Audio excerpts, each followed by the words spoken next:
साधना माता देवी की परम भक्त थी। उसको पूरा विश्वास था कि उसकी शादी उनके आशीर्वाद से ही होगी। वो दिन आ ही गया जब साधना की शादी होने वाली थी। साधना लड़के के घर वालों को बहुत पसंद आई। फिर साधना की शादी हो गई। वो अपने ससुराल आ गई। साधना एक समझदार लड़की थी। वो रोज सुबह जल्दी उठकर माता की भक्ति करती रही जैसे कि वो हमेशा से करती आ रही थी। सुबह के 5 बजे साधना उठी और नहा धोकर माँ दुर्गा की पूजा करके रसोई घर में चाय बनाने लगी। अरे साधना बहू, अभी तो सुबह के 5 बजे हैं। तुम इतनी जल्दी जाग गई? थोड़ी देर बाद उठ जाती बहू।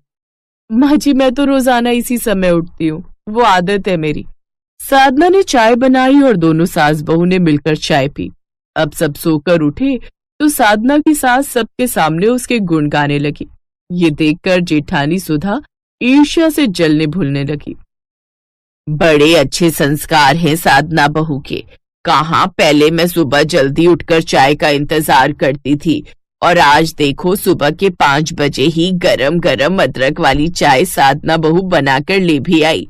मैं तो हमेशा से ऐसी ही बहू चाहती थी, जो सुबह जल्दी उठकर पूजा पाठ करने वाली हो, सबका ख्याल रखने वाली हो।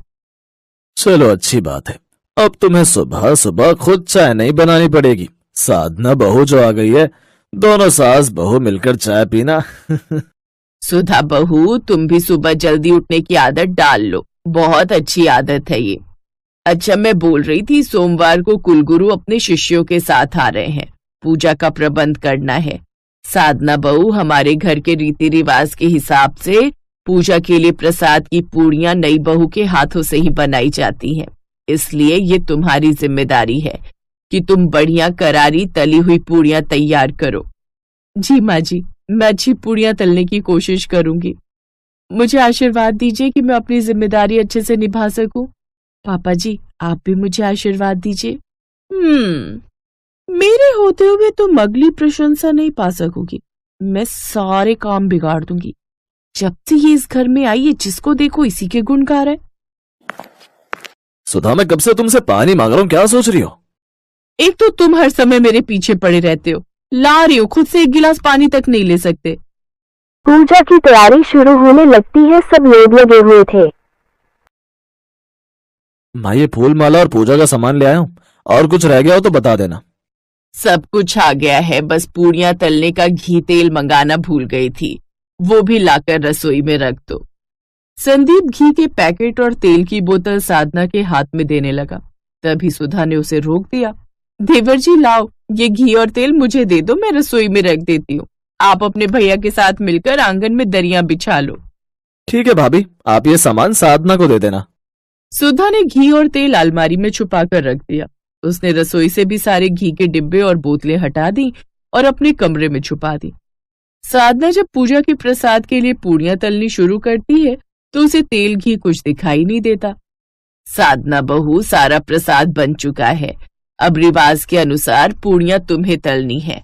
अच्छा, मैं जा रही हूँ, तुम्हारे बाबूजी बुला रहे हैं, लगता है कुलगुरु जी आ गए। तुम जल्दी जल्दी पूड़ियां बना लो। साधना, मैंने घी और तेल सुधा भाभी को दे दिया था, उन्होंने तुम्हें दे दिया ना? हाँ, आया माँ। अच्छा, तो घी और तेल साधना भाभी ने रखा है, मैं भी बेकार में परेशान हो रही थी। सुधा भाभी है कहाँ? वो रही। सुधा भाभी, आपने तेल और घी कहाँ रखा है? रसोई में ही होगा, मुझे क्या पता। बाबूजी बुला रहे, मैं उन्हें फूल दे आऊं। तुम जल्दी जल्दी पूड़ियां बना लो, फिर लेट हो जाएगा। अब क्या करूं? तेल घी कहाँ से लाऊं? सबके सामने जाकर पूछा तो अच्छा नहीं लगेगा। हे माता रानी, हे देवी मैया, मेरी मदद करो। यदि मैंने आपकी सच्चे मन से पूजा की है तो आज मैं आपका नाम लेकर पानी में पूड़ियां तलूंगी। मुझे आप पर विश्वास है कि आप चमत्कार जरूर करोगे।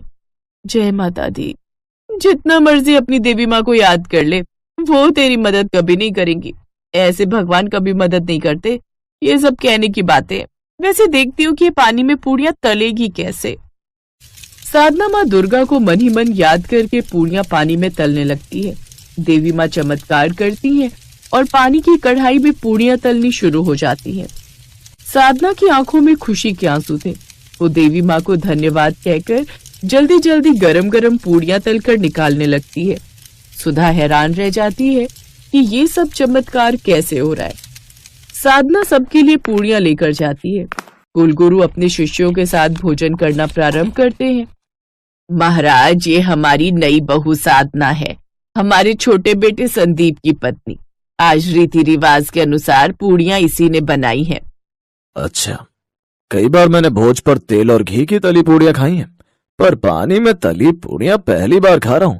पानी में तली पूड़ियां महाराज? क्यों बहू, मैं सही कह रहा हूं ना?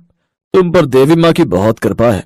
आज मुसीबत के समय उन्होंने तुम्हारी मदद की है ना? महाराज जी, आप तो सब कुछ जानते हैं। हाँ, आज अगर देवी माँ चमत्कार ना करती तो मैं आज आप सबके लिए भोजन के लिए पूड़ियां कभी नहीं बना पाती। साधना बहुत अच्छी है। देवी माँ जिसके साथ होती है वो भक्त सदैव सत्य के मार्ग पर चलता है, और देवी माँ भी समय समय पर अपने उस भक्त की रक्षा करती है। इसलिए यहाँ पर उपस्थित सभी लोगों से मेरा निवेदन है कि साधना से किसी भी प्रकार की ईर्ष्या न रखी जाए। इसके गुणों को पहचानो और इससे अपनापन रखो, तभी देवी माँ प्रसन्न होंगी। शोभा बहन, राम प्रसाद, आज तुम्हारे घर का भोजन करके हम बहुत संतुष्ट हुए हैं, बहुत तृप्त हुए हैं। देवी माँ की कृपा आप सब पर बनी रहे। जय माता दी। कुलगुरु जाते जाते सुधा की आंखें खोल गए। उसे अपनी गलती का बहुत पश्चाताप था। मुझे माफ कर दीजिए, मैं ईर्ष्या में आकर बहुत गलत कर रही थी। साधना, मैं कभी भी तुमसे ईर्ष्या नहीं करूंगी।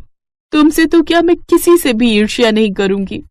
ऐसा ही होना चाहिए, कभी भी किसी से ईर्ष्या नहीं रखनी चाहिए। साधना बहू, आज माता रानी ने जो चमत्कार किया है उसे देखकर मन में विचार आ रहा है कि हमें धन्यवाद में उनके नाम का जागरण रखवाना चाहिए, उनके नाम का जयकारा लगवाना चाहिए। माँ जी, ये तो बहुत अच्छा विचार है। चलो अरुण, संदीप, हम सब मिलकर माता रानी के जागरण की तैयारी करते हैं। सब मिलकर माता रानी के नाम का जागरण करते हैं।